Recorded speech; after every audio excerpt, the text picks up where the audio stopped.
To the stream, and I have a late night stream for you tonight. Just to recap our off season really quickly.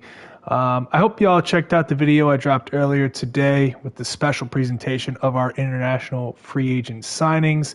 I hope you enjoyed that. I mean, I put a lot of effort into that. I really like how it turned out. It was pretty fun to make. So if you guys want to leave a comment and tell me who your favorite of those 6 players were, let me know in the comment section below.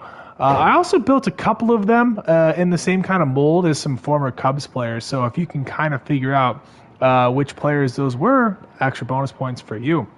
So as you can see, we've gotten a little bit better from last season. We're up to 28th. I mean, a little bit better. I mean, it's hard to go down from the last place. So I guess we're a little bit pleased with how we have improved. So let's go about and check out some of the new guys on the roster.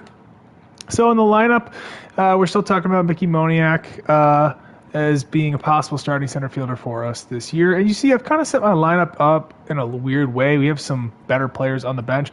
These are all guys who are fighting for roster spots or starting positions right now. So that's why I'm having them in my starting lineup, so they can kind of battle it out. They can get more at-bats than these bench guys. So just want to highlight some of the new guys on the bench over here. So first you'll notice Corey Dickerson. So we picked him up. I love that he's 78 overall, so that's going to give us a chance to give him a trade at the deadline. We're going to be running him in a platoon because he doesn't hit lefties super great, but he's got those good numbers against righties. You see last year, a pretty decent season. Started with Cardinals. Don't know where he ended up at the end of the season because it does not tell me. He is going to be platooning with Taylor Ward, most likely. Is another guy. The Angels did not extend an offer to him, so we picked him up. Decent guy against right-handed hitters. Against left-handed pitchers. So I'm pretty interested to see what he can do. He slugged over 400 last season, so like that he's got some extra positions to his name as well, so he can be a little bit of a utility player. We also picked up one of the big names was Mitch Haniger, big-time bat. He was sitting out there during the second and third wave of free agency without any offers. So we picked him up. Obviously going to be a guy we're looking to move at the deadline. Not quite sure why nobody was targeting him, so I'm really happy that he was able to kind of fall in our laps right there.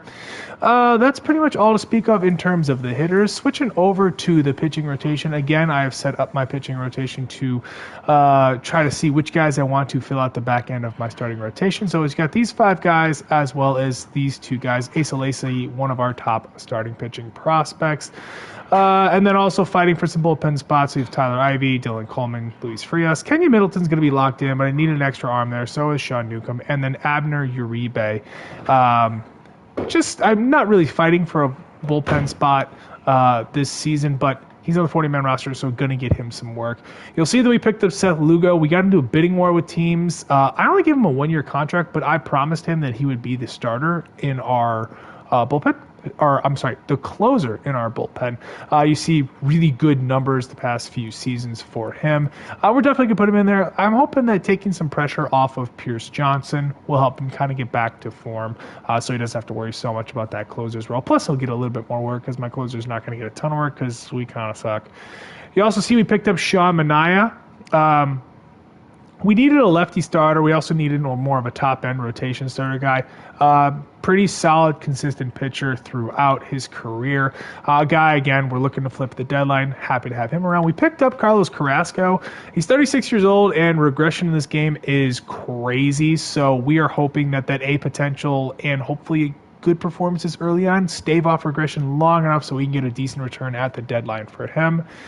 And that's about it. We really haven't. We really didn't sign that too many guys. We filled our roster with a bunch of new MLB filler players. You see, we do have 1 spot left on our 40-man roster. I was looking to draft somebody in the Rule 5 draft, but nobody kind of came across the board as somebody that I was interested in. So, still have that last spot. I might throw it on somebody that I get interested in somewhere. Probably nobody early on, but.